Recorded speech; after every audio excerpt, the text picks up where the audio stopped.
नमस्कार साथियों, स्वागत है आप सभी का बातें बाजार की पर। मैं हूं अंकित अवस्थी। साथियों, आज की जिस खबर को हम चर्चा में लेकर आए हैं और वो चर्चा है कि आज भारतीय निवेशकों ने दुनिया को दिखा दिया कि हम में कितना है दम। ऐसा मैं क्यों कह रहा हूं? क्योंकि आज भारत ने लंबे समय बाद, कहूं तो सितंबर 2024 के बाद नवंबर 2025 में लगभग 14 महीने बाद अपना वो स्तर टच कर लिया जिसे शायद वो एक बार छूकर इतिहास बना दिया था। आज हमने फिर से वो कर दिखाया जिसके लिए दुनिया हमारी तरफ देख रही थी कि यार भारत का बाजार 85,000 का अंक छुआ है।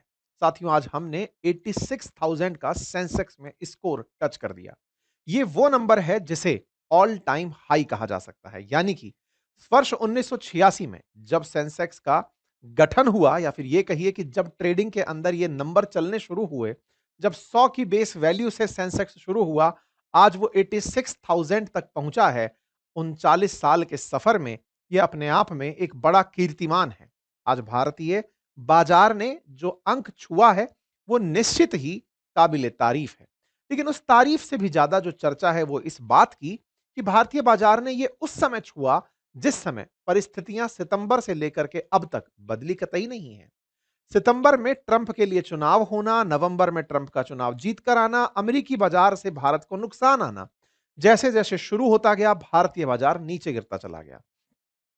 जो सितंबर 2024 में 85,000 के अंक पर खड़ा हुआ सेंसेक्स था, वो 73,000 अंक तक पहुंच गया था। इतना बुरी तरह पिछड़ा बाजार क्योंकि ट्रंप ने टैरिफ वॉर जो छेड़ दिया था।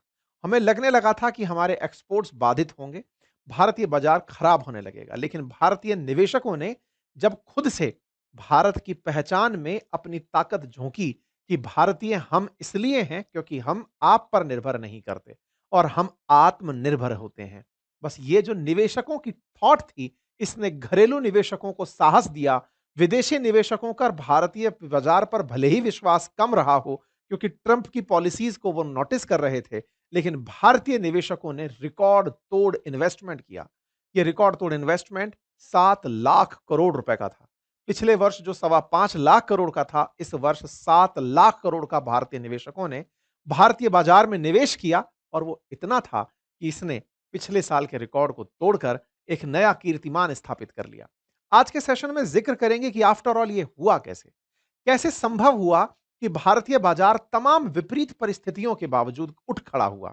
क्या विदेशी नीतियों में हमने कोई बड़ा परिवर्तन किया? क्या भारतीय निवेशकों की विश्वास बहाली में सरकार का कोई बड़ा योगदान रहा?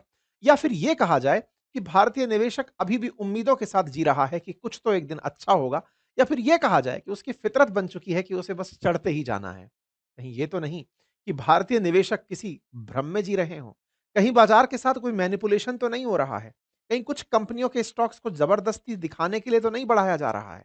क्यों कहा जा रहा है कि लोग बढ़ते सेंसेक्स के बावजूद पोर्टफोलियो में नेगेटिव में बैठे हुए हैं? पोर्टफोलियो में कंपनीज परफॉर्म कर क्यों नहीं रही हैं?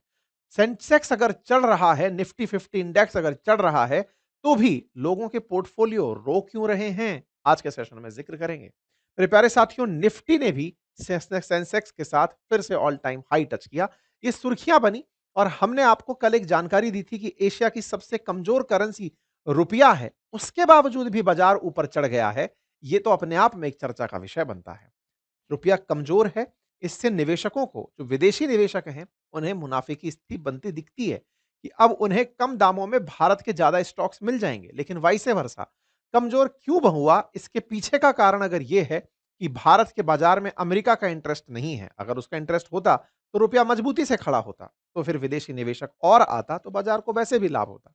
तो ऐसी स्थितियों के बावजूद, ट्रेड डील ना होने के बावजूद भारतीय बाजार जो आज रिकॉर्ड कारोबार कर गया, आज निफ्टी ने करीब 100 अंक चढ़कर 26,298 तक पहुंचा और 400 अंक चढ़कर के जो सेंसेक्स है वो 86,000 का अंक टच कर गया। बंद होते होते 85,720 तक पहुंचा और वो जो हाई है वो 86,055 का टच कर गया। ये बड़ी बात है। बॉम्बे स्टॉक एक्सचेंज ने 720 का जो आंकड़ा छुआ है, इससे पहले पिछले साल 27 सितंबर को 85,571 का अधिकतम अंक छुआ था। वहीं निफ्टी की अगर हम बात करें तो निफ्टी ने आज अपना जो हाई था वो टच किया था 26,310 और उसके बाद में जब वो क्लोज हुआ तो 26,215 के ऊपर वो क्लोज हुआ। मेरे प्यारे साथियों, ये तमाम जो नंबर्स हैं जिनके बारे में हम जिक्र कर रहे हैं, ये वो नंबर्स हैं जो बाजार के अंदर दिखाते हैं कि कंपनियां कैसे परफॉर्म कर रही हैं। साधारण भाषा में कहूं तो सेंसेक्स के अंदर देश की टॉप 30 कंपनीज की सेहत बताई जाती है और निफ्टी 50 के अंदर देश की टॉप 50 कंपनीज की सेहत बताई जाती है कि इनके स्टॉक्स ने कैसा परफॉर्म किया है। बॉम्बे स्टॉक एक्सचेंज के अंदर जो टॉप 30 शेयर हैं, उनके परफॉर्मेंस के आधार पर ही सेंसेक्स तैयार होता है। वैसे ही निफ्टी 50 के अंदर देश के जो 50 टॉप शेयर हैं, उनसे निफ्टी 50 का अंक तय होता है। इसका मतलब ये तय है कि देश की टॉप 30 या 50 कंपनीज बेहतर कर रही हैं। ये सब बेहतर कर रही हैं, उसके बावजूद भी पोर्टफोलियो पोर्टफोलियो क्यों कहा जा रहा है कि वो बुरी तरह रो रहा है, उस पर भी हम चलेंगे। सेशन के अंत तक वहां हम पहुंचेंगे। लेकिन आपके दिमाग में एक बड़ा प्रश्न आएगा कि अगर सेंसेक्स बढ़िया कर रहा है और पोर्टफोलियो बिगड़ रहा है, इसका मतलब अगर हमें निवेश करना ही है, तो निवेश में हमें कंपनियां ढूंढना बहुत मुश्किल तो नहीं होना चाहिए। जब दिख रहा है कि सेंसेक्स बढ़िया कर रहा है, तो फिर तो इंडेक्स फंड बेहतर चीज निकल कर आती है, या फिर ढूंढ लो कि इन 30 कंपनियों में कौन सी बढ़िया कंपनी काम कर रही है, वहां पर निवेश कर देंगे। ये साधारण निवेशक सोचने में सोच देता है ऐसी कि यार फिर तो बढ़िया है ना कि वहीं चल के निवेश कर लो। लेकिन जितनी भी सेंसेक्स की टॉप कंपनीज हैं, उनके स्टॉक्स सामान्यतः महंगे भी होते हैं। तो एक छोटा निवेशक या मझला निवेशक जो होता है, वो चाहता है कि उसको कम दाम में ज्यादा स्टॉक मिले। वो जो पेनी स्टॉक से ऊपर निकल कर चला है, स्मॉल मिड कैप के अंदर जो यात्रा कर रहा है, वो सामान्यतया लिस्टेड या इंडेक्स कंपनीज की जो इंडेक्स फंड की जो इंडेक्स की जो कंपनीज हैं, उनमें जाने से पहले थोड़ा-सा अपने आप को कंजर्वेटिव रख के चलता है कि कम दाम में ज़्यादा माल ले लेते हैं, क्योंकि वहां पर बहुत ज़्यादा फ्लक्चुएशन नहीं दिखाई देता इंडेक्स कंपनीज के अंदर जो टॉप 30 या टॉप 50 कंपनीज हैं। वेयर एज़ जो मिड कैप कंपनीज हैं या स्मॉल कैप कंपनीज हैं, जिनके नंबर्स बड़े-बड़े होते हैं, बड़ी मात्रा में कंपनीज होती है और उनके अंदर वेरिएशन बड़ा आता है। जैसे कहते हैं ना कि ₹1 का शेयर है, ₹50 तक का बन जाएगा, तो हमको लगता है कि ये हो सकता है। वहीं दूसरी तरफ 250 का शेयर था, तो उसको 250 से एक का ₹50 बनने में और 250 का 7,500 बनने में बहुत दिक्कत आएगी। तो वो वाला जो अंतर है ना, उसको देखते हुए लोग मानकर चलते हैं कि छोटे स्टॉक्स यानी स्मॉल कैप और मिड कैप जो हैं, उनमें निवेश सुरक्षित निवेश लगता है और भारतीय निवेशकों की घरेलू जो डोमेस्टिक निवेशक हैं, अक्सर वो स्मॉल और मिड में इन्वेस्ट करके इसलिए चल रहे होते हैं कि वहां उन्हें दिखता है कि स्कोप जो है वो बहुत ज्यादा है। वहीं पर वैल्यू के हिसाब से जो स्टेब्लिश हो चुकी फर्म्स हैं या कंपनीज हैं, उनमें इतना एकदम बायोंसी नहीं आएगी। वो इसी तरह से शहने-शहने धीरे-धीरे चलती हुई ऊपर जाएँगी। खैर, अब हम बढ़ते हैं इस बात को लेकर के कि जब हमें पता है कि ये स्टॉक्स बढ़ रहे हैं, ये स्टॉक घट रहे हैं, तो हमें कोई बता देना कि यही स्टॉक है, ये ले लेना चाहिए। देखिए, सामान्यतः ये काम रिसर्च एनालिसिस का होता है और जो रिसर्च एनालिस्ट हैं, वो इस कंपनी के साथ मैंने देखे हाल ही में, यूनिवेस्ट नाम से एक एप्लीकेशन है जिस पर मैं से स्टॉक्स सही चल रहे हैं, कौन से स्टॉक्स में इस इंटरेस्ट किया जा सकता है, किसको देखा जा सकता है। आप भी चाहें तो इसे चेक कर सकते हैं। बढ़िया से इसके अंदर सजेशंस दिए हुए हैं अपने रिसर्च के माध्यम से कि ये स्टॉक्स बढ़िया हैं। आप भी चाहें तो चेक कर सकते हैं। सेबी रजिस्टर्ड जो एनालिस्ट हैं, ट्रेड एनालिस्ट हैं, उनकी राय आपको यहाँ पर मिलती है। इसका लिंक मैंने कमेंट बॉक्स के अंदर पिन कर दिया है। अब सवाल बनता है कि भारत ने पिछले साल सितंबर के अंदर जो अंक छुआ था, आज हमने उसको क्रॉस कर दिया है और रिकॉर्ड हाई बना लिया है। लेकिन इसमें भी बॉम्बे स्टॉक एक्सचेंज की जो टॉप 30 कंपनी है, उनमें से 11 कंपनी के शेयर के अंदर गिरावट दर्ज की गई। बजाज फाइनेंस और बजाज फिनसर्व के जो शेयर हैं वो टॉप परफॉर्मर थे, लेकिन जोमेटो और कोटक महिंद्रा बैंक जो है वो गिरावट में दर्ज की गई। 12 साल के अंदर 21,000 से 86,000 का सफर तय करने वाला जो सेंसेक्स है, इसकी जर्नी में 23 से लेकर के 23 वर्ष 2023 में 23 से अगर देखेंगे तो जिस तरह की तेजी आई, वो 23 से आई हुई तेजी काफी कंसिडरेबल है।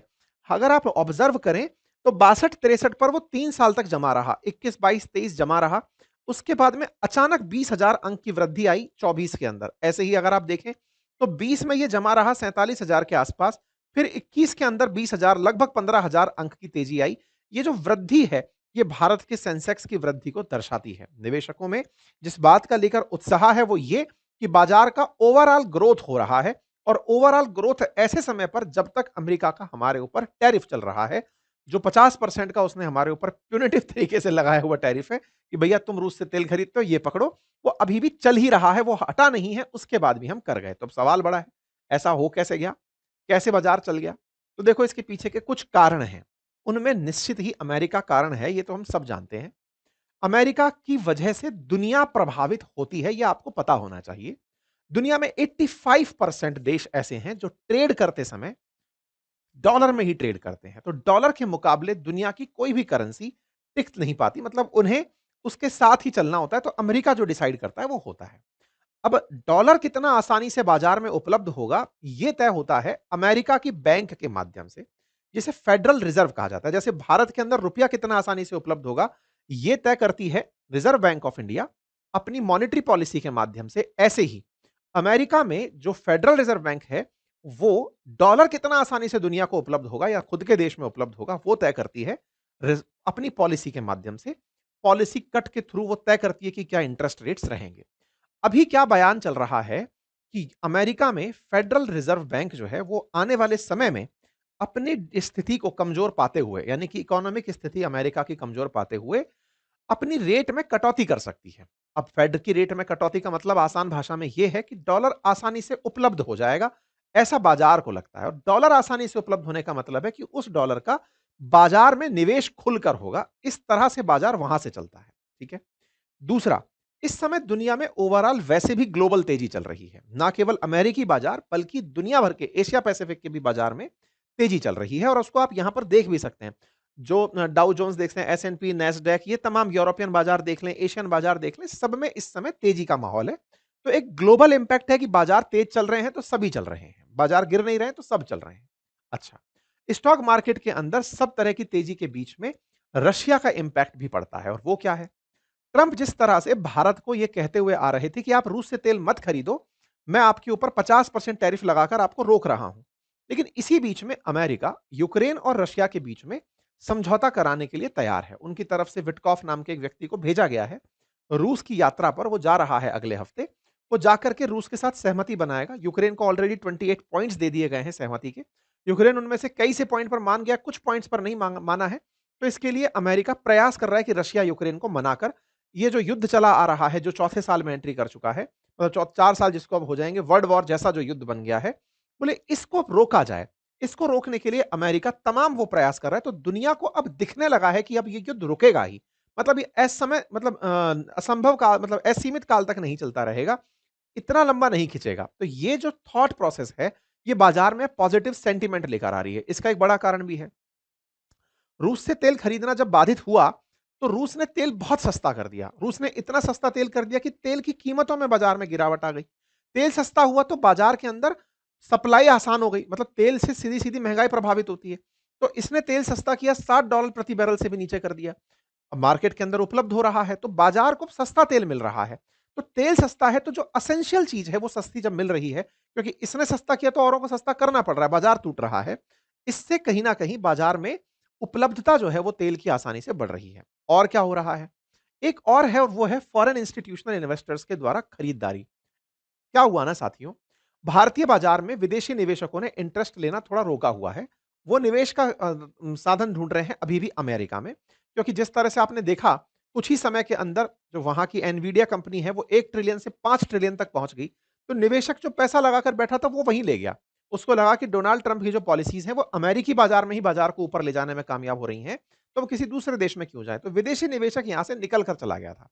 बहुत ही कम निवेश कर रहा है। अगर आप डेटा को देखेंगे तो आप पाएंगे कि भारत के अंदर ना ये निवेशक के जो आंकड़े हैं, जैसे ना नवंबर के अंदर आप 25-26 नवंबर को देखें तो 785 करोड़, 4,778 करोड़ ये विदेशी निवेशक लेकर एंटर किया है। लेकिन अगर आप 24 नवंबर को देख रहे हैं तो 4,000 करोड़ ये निकाला भी है।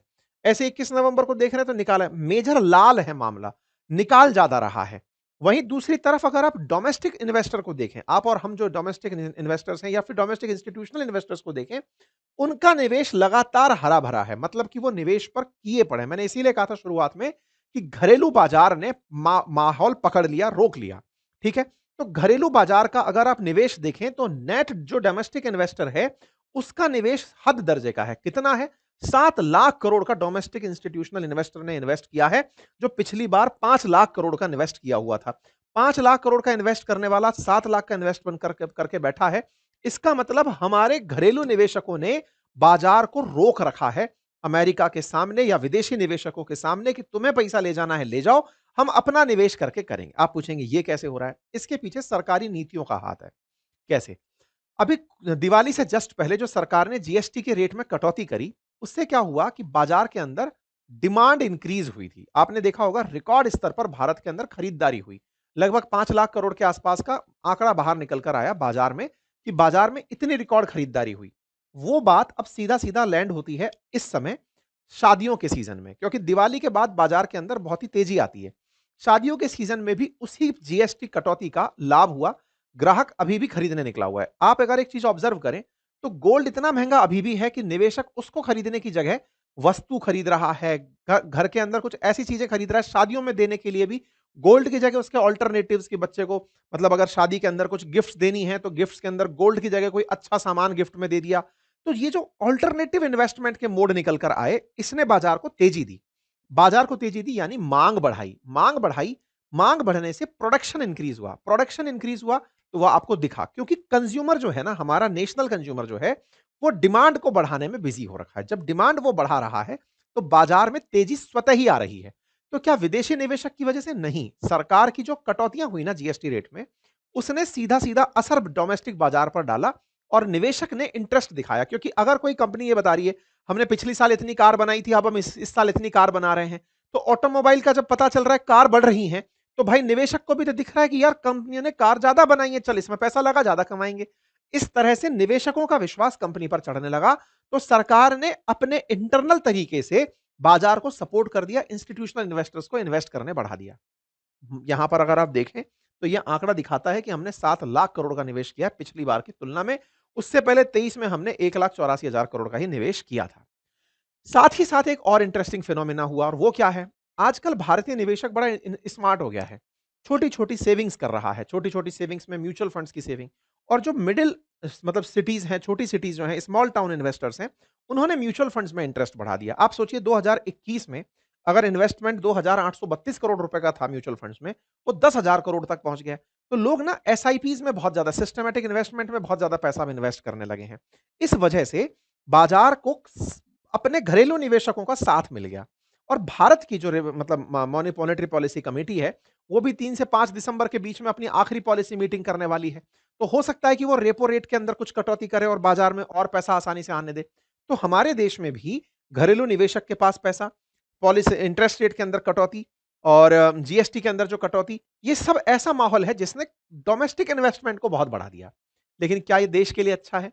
देखिए, हमारे देश के मोटिवेशन के लिए अच्छा है, लेकिन अल्टीमेटली अच्छा तभी होता है जब विदेशी निवेशक आपके बाजार में इंटरेस्ट लेने आए, चाहे फिर वो एफडीआई के माध्यम से आए, चाहे एफआईआई के माध्यम से आए, एफपीआई के माध्यम से आए, यानी कि वो आपके स्टॉक बाजार में आए या सीधा कंपनियों के पास आए। तो देखो, हमने एफडीआई के लिए तो बाजार सजा दिया है, क्योंकि जिस तरह से हमारे प्रोडक्शन बढ़े हैं, उससे एफडीआई की तरफ उनका रुझान बढ़ेगा कि यार ये कंपनी इस देश में अच्छा कर रही है, चलो इसमें निवेश करते हैं। वहीं बात आए शेयर बाजार के बढ़ने की, इसने अब उनका ध्यान अपनी ओर खींचा होगा कि यार भारतीय बाजार तो खुद से ही इस तरह बढ़ रहा है, और अभी तो टैरिफ पर कोई बातचीत भी नहीं हुई है, ट्रेड पॉलिसी भी नहीं आई है। जिस ट्रेड पॉलिसी ने 85,000 से 73,000 इनको गिराया था, 12,000 अंक गिराया था, अगर वो डील बन गई तो सीधा 12,000 और ऊपर चढ़ेगा, यानी कि इसी साल ये तो 98,000 पहुंचेगा, लाख को पार करेगा। तो ये जो थॉट प्रोसेस है, वो इन्वॉल्व होने के लिए हमने दाना डाल दिया है। विदेशी निवेशक आंखें लगाए बैठा है कि चलो भारतीय बाजार में वो लौटेगा, बस एक बार सुगबुगाहट हो जाए कि हाँ भाई, भारत का बाजार मतलब ट्रंप जो है वो भारत के साथ बढ़िया व्यापार करने जा रहे हैं। अब इसके बाद में एक पॉइंट और आता है, और वो पॉइंट क्या आता है साथियों? इसी बीच में एक न्यूज चलती है, और वो ये कि पोर्टफोलियो जो है ना लोगों का, वो ब्लीड कर रहा है, रो रहा है। लोगों का कहना है कि साहब देखो, आप सारी बातें सही कर रहे हो, भारतीय बाजार में सब बढ़िया चल रहा है, सब ग्रीन है, सब ग्रीन है, लेकिन कुछ रेड भी हो रखा है जिस पर किसी का ध्यान नहीं है। और इसी बीच में खबर निकलती है कि इतना बाजार चढ़ रहा है, उसके बाद भी पोर्टफोलियो रो रहा है। अब ये पोर्टफोलियो की कहानी क्या है, इसको भी थोड़ा समझ लेते हैं। देखो क्या है ना, जैसे आप और मैं अपने लिए कुछ स्टॉक्स को सेलेक्ट कर लेते हैं कि साहब हम इस स्टॉक्स के ऊपर अपने अपने आप को रोक कर चलेंगे कि साहब हम इन्हीं में पैसा लगा के रखेंगे, ये बढ़ेंगे और घटेंगे। देखो, आम भारतीय जो कि बहुत ज्यादा निवेश पर निर्भर नहीं रहता, मतलब वो एक्टिव ट्रेडर नहीं होता, पैसिव ट्रेडिंग में रखता है, वो क्या करता है कि अपने लिए कुछ स्टॉक सेलेक्ट करके रख लेता है। वो जो कुछ स्टॉक सेलेक्ट करके चलता है ना, उसकी दिक्कत कहां हो जाती है कि उसके कुछ स्टॉक्स सामान्यतया स्मॉल कैप और मिड कैप में ज्यादा लैंड करते हैं। ऐसा क्यों? क्योंकि उसे लगता है कि अचानक जो मतलब अलादीन का चिराग फट के निकलेगा ना, वो इन्हीं में निकलेगा। जो कि और जो सेंसेक्स के अंदर, इंडेक्स के अंदर जो रजिस्टर्ड कंपनियां हैं, टॉप 30 या टॉप 50, वो तो एक नियत पाथ पर गति करेंगी। उनको तो कोई क्या ही लेगा। हमको तो अचानक ग्रोथ चाहिए, मतलब कल को इस स्टॉक के भाव बढ़कर इतने हो गए, उस सुर्खी के भागीदार हम हों। ये तो एक कारण है। दूसरा कारण क्या होता है कि स्मॉल कैप, मिड कैप के जो शेयर्स होते हैं, वो तुलनात्मक रूप से सस्ते होते हैं। तो भारत के अंदर जो जनरलाइज़ थॉट है, परसेप्शन है, वो ये है कि अगर हम पोर्टफोलियो भी बनाते हैं, तो उसमें मिड कैप और स्मॉल कैप का अंश बढ़ाकर रखते हैं, मतलब कि हिस्सेदारी उसकी थोड़ी ज़्यादा होती है। उसका नुकसान उसका फ़ायदा क्या होता है कि जिस दिन बढ़ेगा पोर्टफ़ोलियो एकदम बढ़ेगा। लेकिन जिस समय बाज़ार में सेंटिमेंट नेगेटिव हो रखा हो, अब आप कहेंगे अभी इतना माहौल बनाया आपने, सेंटिमेंट पॉज़िटिव हो रखा है, पॉज़िटिव हो रखा है, अब नेगेटिव की बात कहाँ से कर रहे हो? बताता हूँ। देखो, अभी जितनी भी बातें मैंने करी कि गाड़ी बना रही है कोई कंपनी, कपड़े बना रही है कोई कंपनी, देश के अंदर त्योहारी सीज़न चल रहा है, दिवाली का सीज़न चल रहा है। आपने कौन-सी स्मॉल कैप कंपनी के माल को या मिड कैप कंपनी के माल को प्रमोट होते हुए देख लिया? जब लोग प्रोडक्शन की बात करते हैं, जब घर के अंदर डोमेस्टिक यूज़ की बात करते हैं, तो जनरलाइज़ तरीका ये है कि वो देश के अंदर टॉप कंपनियाँ तलाशते हैं कि साहब हमको ऑटोमोबाइल में चाहिए तो इस कंपनी की गाड़ी लेंगे, हमको घड़ी चाहिए तो इसकी लेंगे, हम ये काम करेंगे। ब्रांडिंग का असर पड़ता है, तो बाजार में जो सस्टेनेबल तरीके से चल रहे हैं, वो बड़े ब्रांड्स हैं। लेकिन जो छोटे ब्रांड्स हैं, जो सर्वाइवल में कहीं न कहीं एक्सपोर्ट आधारित हो रखे हैं, जिन्हें ओवरऑल एक्सपोर्ट आधारित होना है, मार्केट की डिमांड के साथ-साथ जिन्हें अलाइन करना है, वो कहीं न कहीं अभी इंतज़ार में है कि उनके दिन भी अच्छे आएँगे। कहने का मतलब ये है कि अगर आप एनएफटी उठाकर देखेंगे, तो स्मॉल कैप लाल हुआ पड़ा है, स्मॉल कैप, मिड कैप इनके जो स्टॉक्स हैं वो लाल हुए पड़े हैं। मतलब ये है कि इनमें ग्रोथ नहीं आ रही है। मतलब जो लार्ज कैप है उसमें ग्रोथ ग्रोथ चल रही है। स्मॉल कैप और मिड कैप में ग्रोथ नहीं है और इसी चक्कर में ये बियरिश मॉडल में फँसे हुए हैं। ये अभी भी स्ट्रगल कर रहे हैं। तो कब तक करेंगे स्ट्रगल? देखिए, मार्केट के सेंटीमेंट को ध्यान में रखा जाए, निवेशक अगर समझदारी दिखाए, तो जब वो सेंसेक्स पे ध्यान लगाकर बैठा है, तो इन कंपनियों पर भी सकारात्मक होकर के ध्यान लगा सकता है क्योंकि ओवरऑल बाजार में कहीं न कहीं वो भी कंट्रीब्यूट कर ही रहे होते हैं। सभी लोग ब्रांडेड माल भी नहीं खरीद रहे होते, बाकी कंपनियों का माल भी खरीद रहे होते हैं। स्मॉल कैप, मिड कैप हमारे देश की मतलब रीढ़ तो है ही ना। साथ ही साथ में ये उम्मीद लगाकर बैठे हैं और भारतीय बाजार को भी है कि जिस दिन ट्रेड डील हो जाएगी, उस दिन तो डेफिनिटली इनका संधी-चांदी होनी ही है। तो इनके लिए मान लेते हैं कि उस दिन बाजार चांदी वाला होगा जिस दिन ट्रेड डील हो जाएगी। बाकी जिस तरह सेंसेक्स चल रहा है, उसके नीचे सब अच्छा नहीं है। ये जो थॉट प्रोसेस है, ये कहीं न कहीं भारतीय निवेशकों को बदलनी होगी। भारतीय निवेशकों को निवेश के लिए सेंसेक्स के साथ-साथ अन्य कंपनियों पर भी विश्वास करना होगा। हालात ये हैं कि मतलब जो स्मॉल कैप है ना, वो तो बेचारा एकदम लाल होकर पड़ा है, जिस समय ये सेंसेक्स और निफ्टी उठे पड़े हैं, इधर की तरफ आप अगर वो देखें तो इनके हाल बहुत बुरे हैं, ठीक है? तो कुल मिलाकर के कहने का मतलब ये है कि बाजार को अभी बहुत से स्टॉक्स के ऊपर नज़र बनाए रखनी है। बहुत से स्टॉक्स पे उम्मीदें हैं कि ये ऊपर जाएँगे और ये नीचे जाएँगे। फिर भी अगर आपको ऐसा लगता है कि भारत की ट्रेड डील का असर हो, तो उसका अपडेट ले लो। हमारे डिप्लोमेट्स का 27 तारीख का है कि उनकी मीटिंग अभी वॉशिंगटन के अंदर चल रही है। हमारी वॉशिंगटन के अंदर जो मीटिंग है, उस पर लगातार बातचीत है कि भारत और अमेरिका के बीच कुछ जल्दी ही होगा। कॉमर्स सेक्रेटरी पार्लियामेंट्री पैनल को इसके बारे में जानकारी जल्दी ही देने वाले हैं और इस बात को लेकर के हमारी तरह पूरा बाजार उम्मीद लगाकर बैठा है कि ट्रेड डील जब होगी तो कुछ अच्छा होगा। इसके बीच में भी अगर आपको लगता है कि कौन-सा स्टॉक आपको देखना चाहिए, तो आप यूनिवेस्ट को जाके चेक कर सकते हैं। मैंने इसका लिंक कमेंट बॉक्स में दिया हुआ है, जहाँ पर सेबी रजिस्टर्ड जो एनालिस्ट हैं, ट्रेड एनालिस्ट हैं, उनकी राय आपको यहाँ पर मिलती है। Thank you so much.